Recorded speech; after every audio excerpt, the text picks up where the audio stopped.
नमस्कार दोस्तों, स्वागत है आपका एक बार फिर से हमारे थर्मोडायनेमिक्स के सेकंड लेक्चर में। और मैं नितिन शर्मा आपका स्वागत करता हूँ ऑर्गेनिक क्लासेस के ऊपर।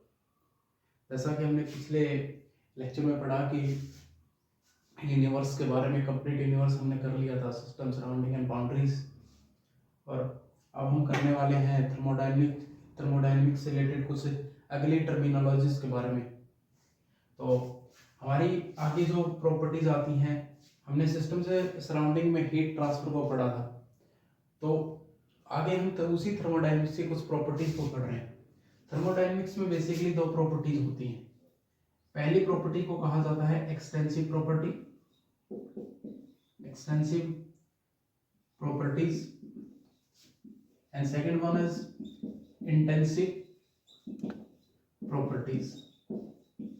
इंटेंसिव प्रॉपर्टीज दो टाइप की। इनको पढ़ने से पहले एक बार थर्मोडायनेमिक स्टेट फंक्शन और स्टेट वेरिएबल्स के बारे में जान लेते हैं। इनको जानने के बाद इनको पढ़ना थोड़ा सा और हमारे लिए आसान हो जाएगा। देखिए, स्टेट फंक्शंस वो होते हैं जो किसी भी सिस्टम की स्टेट को डिफाइन करते हैं। स्टेट कहें तो उसका वॉल्यूम क्या होगा, उसका टेम्परेचर क्या होगा, उसका प्रेशर क्या होगा, उसे नंबर ऑफ मोल्स उसमें क्या होंगे, या फिर मिक्सचर है तो उसका कंपोजिशन क्या होगा, या फिर उसकी एनर्जी या फिर हीट क्या होगी। ऐसी तमाम बातें जो उसकी स्टेट को डिफाइन करे उनको स्टेट फंक्शंस कहा जाता है। सॉरी, उनको स्टेट वेरिएबल्स कहा जाता है। इन सबको स्टेट वेरिएबल्स कहा जाता है। तो स्टेट वेरिएबल्स वो पैरामीटर हैं जो सिस्टम की एक्चुअल स्टेट को डिफाइन करते हैं। एक्चुअल स्टेट को डिफाइन करते हैं। अगर कोई सिस्टम, ये सिस्टम 1 है, नेक्स्ट में अगर कोई सिस्टम दूसरा आता है, तो यहाँ पर वॉल्यूम 1 है, टेम्परेचर 1 है, प्रेशर 1, नंबर ऑफ मोल्स उनको N1 कह देते हैं, या फिर एनर्जी E1 और हीट Q1। हीट को Q से डिफाइन करेंगे। तो अगर वॉल्यूम 2, इस सेकंड स्टेट का वॉल्यूम 2, टेम्परेचर 2, प्रेशर 2 और N2, E2 और Q2 से डिफाइन करते हैं, तो इसका मतलब ये है कि इस सिस्टम का जो स्टेट था, अब सिस्टम 2 के स्टेट के कंपैरिजन में वो चेंज हो चुका है। तो change in state in variables की वजह से आया है। तो जिन वेरिएबल्स की वजह से किसी भी सिस्टम की स्टेट चेंज होती है उनको स्टेट वेरिएबल्स बोला जाता है। ये केवल और केवल वॉल्यूम के इनिशियल और ये स्टेट वेरिएबल केवल अपनी इनिशियल और फाइनल पोजीशन के बेस पे डिफाइन होते हैं। मान लीजिए आपने एक गुब्बारा लिया, उसकी पहली जो सिचुएशन होती है जब वो फूला नहीं होता है, और जब दूसरी सिचुएशन जब आपने उसको फुला दिया है, तो आपका जो वॉल्यूम में चेंज आएगा वो फूले हुए गुब्बारे और माइनस में जो बिना फुला हुआ गुब्बारा है उसके माइनस में आएगा, कि जो फाइनल स्टेट होगी ये फूलने के बाद और जो इनिशियल थी, तो फाइनल माइनस इनिशियल करने के ऊपर आपका वॉल्यूम आएगा, change in volume, change in state आएगा। ये मायने नहीं रखता है कि आपने जो गुब्बारा फूला नहीं था उसको आपने मुंह के लगा के फुलाया है या फिर आपने किसी मशीन के थ्रू फुलाया है, तो स्टेट कैसे चेंज हुई है ये मायने नहीं रखता है। मायने ये रखता है कि वो स्टेट चेंज होने के बाद फाइनल स्टेज के ऊपर जाके वो कैसी है। तो ये हमेशा final state minus initial state ही यही चेंज को डिफाइन करता है। यही चेंज ऑफ स्टेट को डिफाइन करता है। स्टेट को डिफाइन करता है मींस ये पाथ पे डिपेंड नहीं करता कि आप किस पाथ के थ्रू जाके आपने सिस्टम में चेंज किया है। ये हमेशा चेंज पे जाता है कि आपकी इनिशियल कैसी थी, फाइनल कैसी थी, कौन से पाथ से जाके हुआ है ये मायने नहीं रखता। एक एग्जांपल के थ्रू और समझाने की कोशिश करता हूं आपको। मान लीजिए आपका आपके शहर तक जाने का रास्ता या आपके स्कूल तक जाने का रास्ता 2 या 3 रास्ते हैं।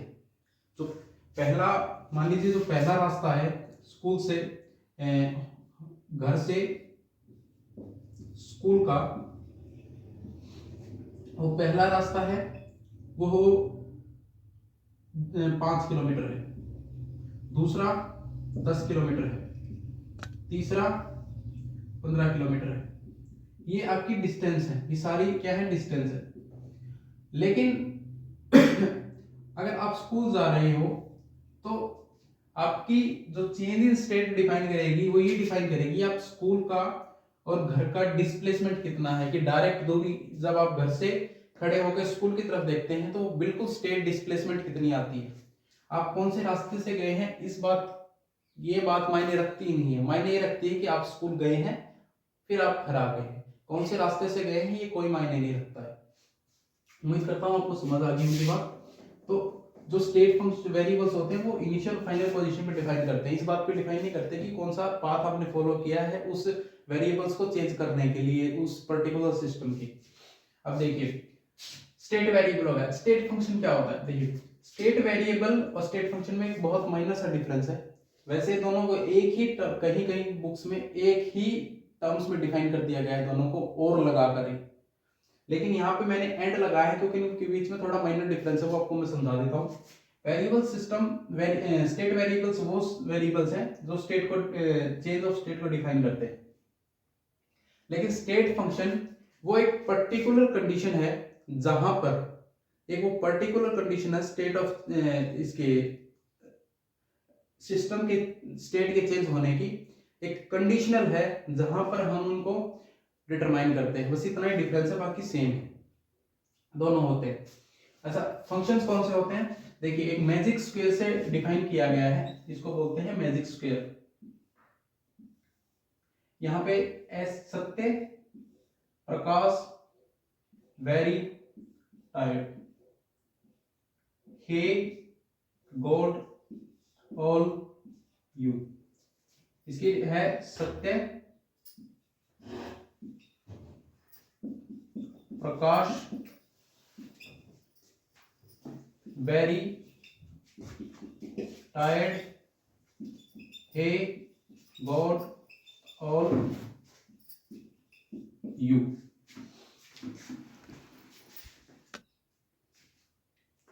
तो मैजिक स्क्वायर से डिफाइन करते हैं Satya, Prakash, very tired, hey God all you. देखिए S for entropy, P for pressure, V for volume, T for temperature, H for enthalpy, G for Gibbs free energy, A for Helmholtz जो हमने पहले lecture में discuss किया था, और you for internal energy. तो आपके ये जितने भी ये हैं जो कॉर्नर्स के ऊपर हैं इस स्क्वायर के, वो सारे क्या हैं, स्टेट वेरिएबल्स, और जितने भी ये एनर्जीज हैं इन सबको एनर्जी बोला जाएगा। ये सारी एनर्जीज हैं, ये क्या है, ये है स्टेट फंक्शंस। ये किसी पर्टिकुलर पोजीशन, स्टेट फंक्शन है एक किसी भी सिस्टम की जब चेंज हो रहा है तो किसी पर्टिकुलर पोजीशन के ऊपर उस चेंज को डिफाइन करेंगी, और जो स्टेट वेरिएबल होते हैं ये ओवरऑल जितना इनिशियल से फाइनल चेंज हुआ है उसको डिफाइन करती है। तो चलिए अब हमारे पास स्टेट फंक्शंस भी डिफाइन होगा, स्टेट वेरिएबल भी हो गया। कौन कौन से हैं, Satya, Prakash, very tired, hey God all you, ये हो गया। अब देखिए इन्हीं वेरिएबल्स में एक्सटेंसिव और इंटेंसिव प्रॉपर्टीज को डिफाइन करेंगे। देखिए एक्सटेंसिव प्रॉपर्टीज जो वो होती हैं जो किसी भी सिस्टम के अंदर प्रेजेंट जो भी उसका मास होता है या फिर साइज होती है उनके ऊपर डिपेंड करती हैं। जो भी प्रॉपर्टीज या मैं कह दूं जो भी स्टेट वेरिएबल या स्टेट फंक्शंस किसी भी सिस्टम के अंदर प्रेजेंट मास और उस मास या उस उनके अंदर प्रेजेंट जो भी सब्सटेंस है उसके साइज के ऊपर डिपेंड करती हैं, उनको कहा जाता है डिपेंड्स ऑन मास और size of systems substance is said to be extensive properties। ठीक है, दूसरी तरफ इंटेंसिव प्रॉपर्टी किसको कहेंगे, जो सिस्टम के अंदर प्रेजेंट मास और साइज ऑफ सब्सटेंस पर के इंडिपेंडेंट होंगी,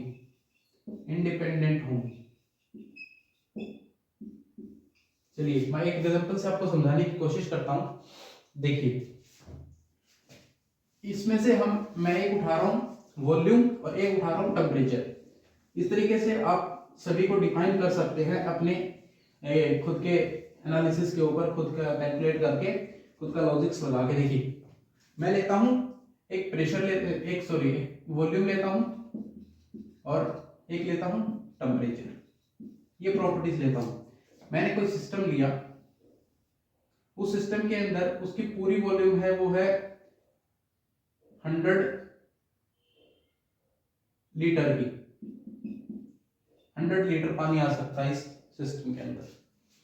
मैंने इसको 100 लीटर, यहां तक 100 लीटर भर दिया इसको, सिस्टम को, इसके अंदर पानी, ठीक है।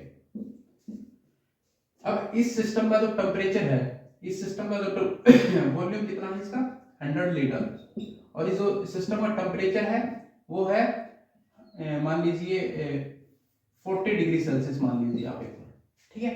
अब देखिए इस सिस्टम को मैंने 3 पार्ट्स में डिवाइड कर दिया। अगर मैं इस सिस्टम को 3 पार्ट्स में डिवाइड करूंगा तो लगभग कितना बनेगा, लगभग बनेगा 33.33 लीटर। तो चलिए मैंने इसको 3 सिस्टम में डिवाइड कर दिया, 3 पार्ट्स में डिवाइड कर दिया। मान लीजिए 1, ये 1 पार्ट P1 है, पार्ट 2 है और पार्ट 3।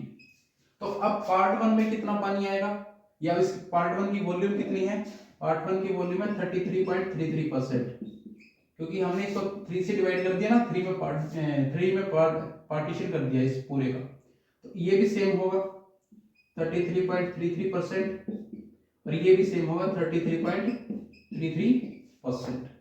देखिए अब ये बताइए कि इस पार्ट में जो टेम्परेचर होगा, क्या वो टेम्परेचर 40 डिग्री का भी 3 पार्ट में डिवाइड होगा, नहीं होगा। जो आप एक पर्टिकुलर टेम्परेचर पे जो भी सिस्टम लेते हैं, जो भी गर्म पानी लेते हैं, आप उसको कितने हिस्सों में बांट दीजिए, हर हिस्से का टेम्परेचर सेम ही रहेगा। तो यहाँ पर जो टेम्परेचर रहेगा वो 40 डिग्री सेल्सियस रहेगा, यहाँ पर भी टेम्परेचर रहेगा 40 डिग्री सेल्सियस रहेगा, और यहाँ पर भी टेम्परेचर रहेगा वो क्या रहेगा 40 डिग्री सेल्सियस। तो ऐसी प्रॉपर्टीज, ये क्या है, ये वॉल्यूम है V1, ये वॉल्यूम है V2 और ये वॉल्यूम है V3,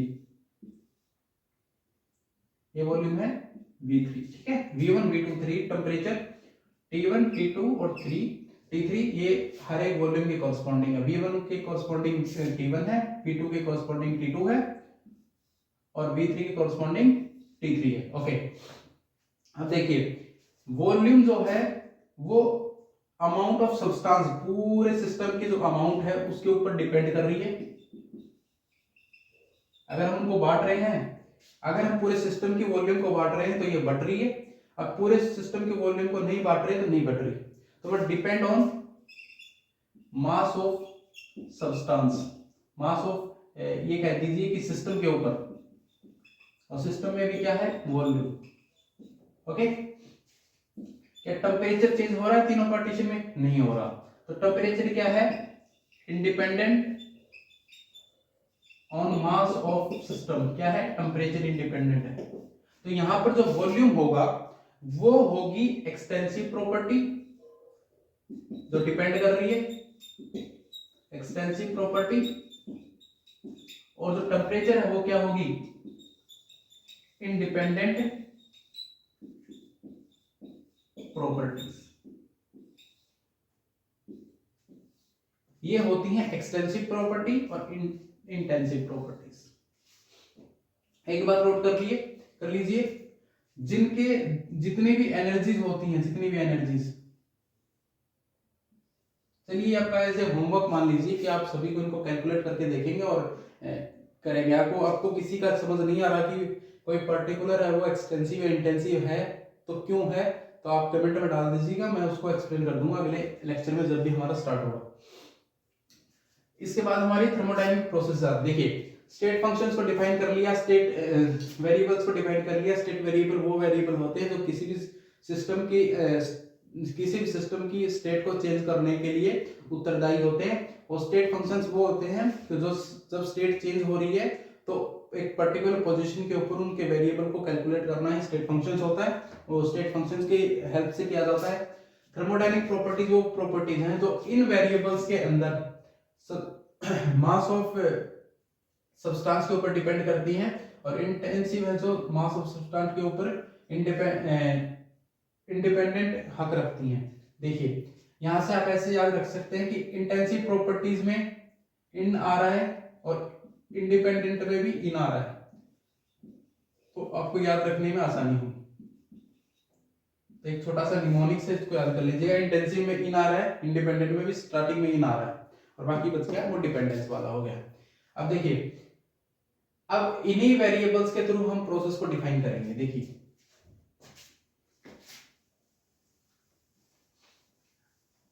अगर किसी भी सिस्टम के अंदर उसकी स्टेट को चेंज हो रही है तो उसका मतलब उसके स्टेट वेरिएबल वो चेंज हो रहे हैं,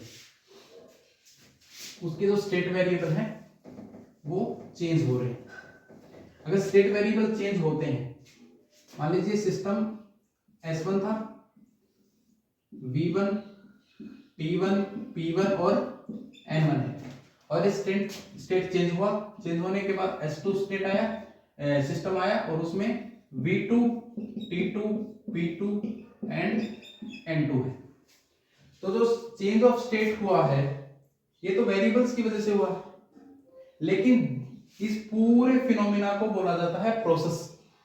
कि ये स्टेट S1 से S2 में गया है तो ये पूरी प्रोसेस हुई है, इसी को बोला जाता है प्रोसेस। जहां पर भी सिस्टम की स्टेट एक स्टेट से सेकंड स्टेट में जाती है तो उस जाने की जो प्रक्रिया होती है उसी को प्रोसेस बोला जाता है, उसी फिनोमिना को प्रोसेस बोला जाता है। देखिए प्रोसेस अब बेसिकली 4 पार्ट्स में डिफाइन होती है। किसके बेस के ऊपर? बेस्ड ऑन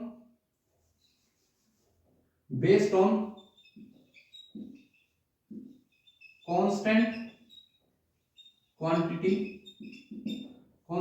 नहीं कहेंगे, वेरिएबल्स बोल देते हैं, कांस्टेंट स्टेट वेरिएबल। चलिए देखिए, अगर पहले मैं कहता हूं वॉल्यूम कांस्टेंट है तो होगी जब जहां पर वॉल्यूम कांस्टेंट होती है और सारे वेरिएबल चेंज हो उनको बोला जाता है आइसोकोरिक प्रोसेस। जहां पर टेम्परेचर कांस्टेंट हो और सारे वेरिएबल चेंज हो रहे हो तो उसको बोला जाता है आइसोथर्मल प्रोसेस। जहां पर प्रेशर कांस्टेंट हो उस प्रोसेस को बोला जाता है आइसोबारिक प्रोसेस। जहां पर उस सिस्टम की हीट कांस्टेंट हो, क्यू कांस्टेंट हो, उसको बोला जाता है एडियाबैटिक प्रोसेस।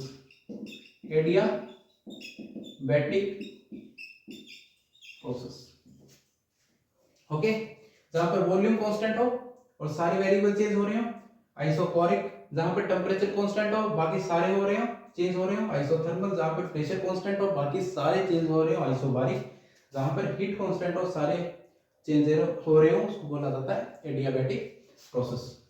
इन प्रोसेसेस के अलावा कुछ बेसिकली दो प्रोसेस और हैं, उनको बोला जाता है, पहली प्रोसेस है रिवर्सिबल और दूसरी इररिवर्सिबल, और एक है साइक्लिक प्रोसेस। देखिए रिवर्सिबल और साइक्लिक में एक छोटा सा डिफरेंस है, होती दोनों सेम ही है। इन दोनों में इनिशियल और फाइनल जो पोजीशन होता है, जो पॉइंट होता है प्रोसेस का, वो सेम होता है, लेकिन डिफरेंस थोड़ा होता है। डिफरेंस इनके नाम से ही समझ आता है कि साइकिल में हो तो मतलब वो प्रोसेस साइकिल में घूम के ही अपने इनिशियल पोजीशन पे आ रही है, पूरी साइकिल को फॉलो करके आ रही है। देखिए इसको हम थोड़ा एक्स्ट्रापोलेट करके एक्सप्लेन करके समझते हैं कि रिवर्सिबल और साइक्लिक एक जैसी कैसी हैं, किन पॉइंट्स में डिफरेंट है और किन पॉइंट में इनमें सिमिलरिटी है। देखिए रिवर्सिबल का मतलब क्या है, एक एग्जांपल लेता हूं। मान लीजिए एक लड़का है राम, वो अपने स्कूल जाने के लिए निकलता है, लेकिन पहले अपने दोस्त के घर जाता है, दोनों मिलके फिर वो स्कूल जाते हैं,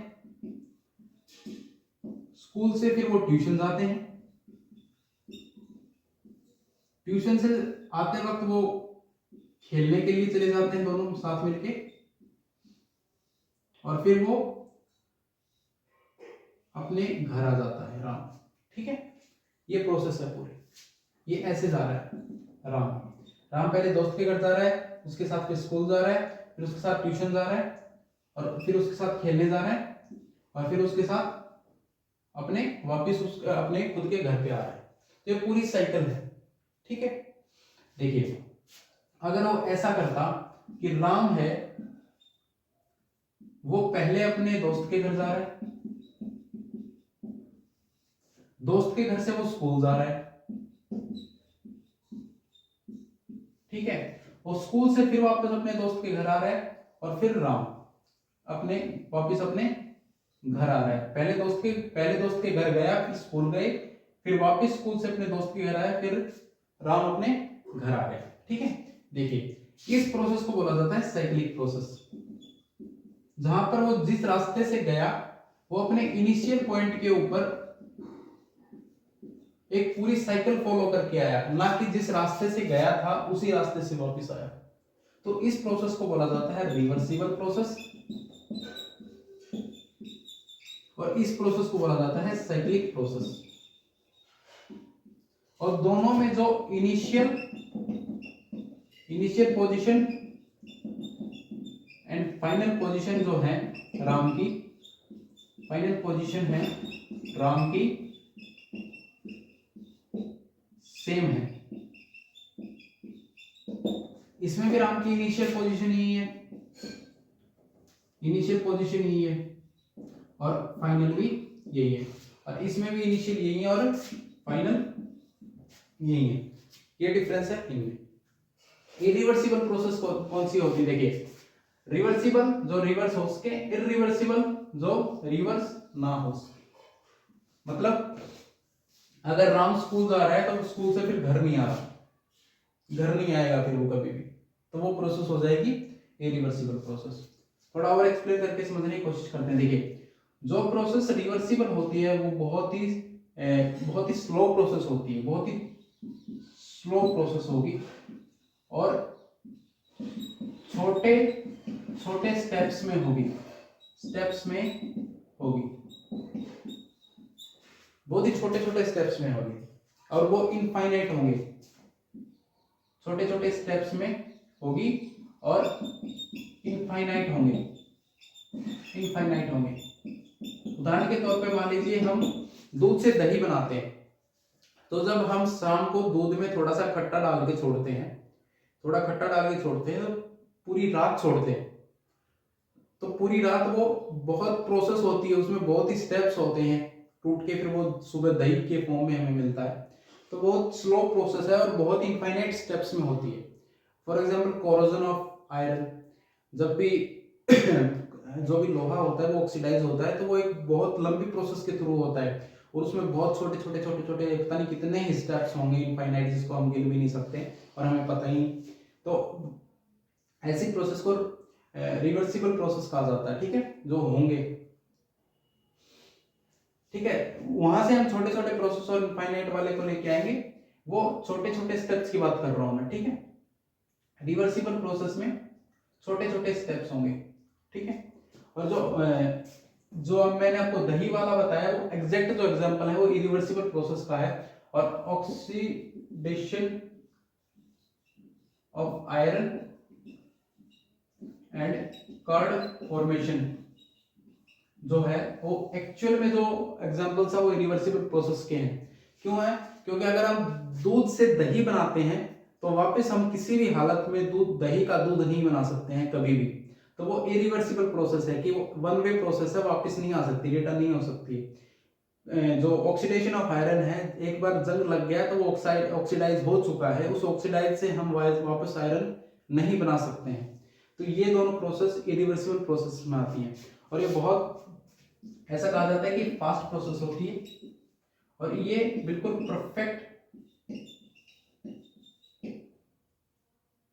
परफेक्ट प्रोसेस होती है, परफेक्ट प्रोसेस, जो कि इम्पॉसिबल है करने के लिए। ठीक है, इसको इम्पॉसिबल माना जाता है, नहीं किया जा सकता है। ठीक है, साइक्लिक प्रोसेस आपको पता ही चल गया, जो एक साइकिल में होती है। ठीक है, इस साइकिल का ऐसे सर्कल में भी हो सकती है, ऐसे भी हो सकती है। तो लेकिन कहने का मतलब ये है कि जिस भी प्रोसेस का एक साइकिल में हो, एक नंबर ऑफ स्टेप्स में हो, और सॉरी नंबर ऑफ स्टेप्स में हो, और उसका इनिशियल और फाइनल पोजीशन दोनों की सेम हो, ऐसी प्रोसेस को साइक्लिक प्रोसेस बोला जाता है। ठीक है, उम्मीद करता हूँ आपको समझ में आ गया होगा। ये अगले चैप्टर में हम करेंगे कि अब तक हमने पढ़ लिया कि हीट का एक्सचेंज पढ़ लिया, और थर्मोडायनेमिक प्रॉपर्टी पढ़ ली, फंक्शंस पढ़ लिया, प्रोसेस पढ़ ली। आगे हम पढ़ेंगे कि सिस्टम से सराउंडिंग में जो हीट चेंज हो रही है, सिस्टम से सराउंडिंग में जो हीट चेंज हो रही है, उसकी वजह से चेंज आया स्टेट में, वो तो हमने देख लिया। लेकिन उस हीट को कैरी करने वाले कौन कौन से वेरिएबल्स हैं, कौन कौन सी चीजें हैं जो करें देखेंगे, कौन कौन से पैरामीटर्स हैं या कौन कौन सी टर्म्स हैं जो हीट को कैरी करने के लिए डिफाइन हुई हैं, उनको हम अगले लेक्चर में पढ़ेंगे। उम्मीद करता हूँ आपको समझ आया होगा, और अगर आपको कुछ भी अपने जो भी कंसेप्ट थे, आपको कुछ भी क्लियर हुए हैं, थोड़े और साफ हुए हैं, और क्रिस्टल क्लियर हुआ है, तो इस वीडियो को लाइक कीजिएगा, शेयर कीजिएगा, और चैनल को सब्सक्राइब कीजिएगा। तब तक के लिए सीखते रहिए, ग्रो करते रहिए।